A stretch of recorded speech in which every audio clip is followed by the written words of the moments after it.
Mark Chandler's talk on innovation ecosystems provided insights on the conditions required at a macro, meso, and micro scale that have made Silicon Valley a global benchmark for entrepreneurial success.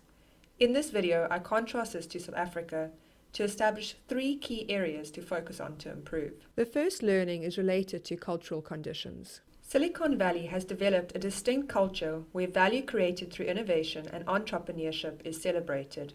Risk is normalized as part of the process, and a diverse and global workforce is encouraged to spur creativity.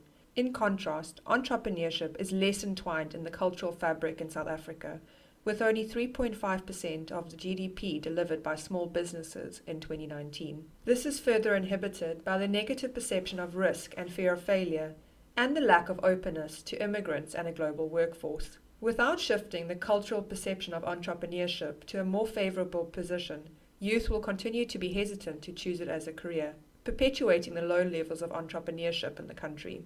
The second learning is related to the role that the state and institutions play in facilitating thriving ecosystems. Interestingly, Chandler emphasized that in Silicon Valley, the state is not responsible for providing resources, but rather facilitating the creation of networks where entrepreneurs are connected to resources such as funding, mentorship, and education in a sustainable manner. When contrasting this to South Africa, the state has placed greater focus on providing resources through various support programs rather than creating networks.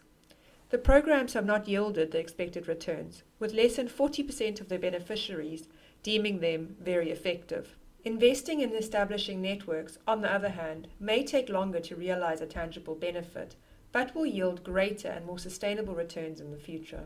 In the written article, I expand on this based on the insights from Chandler.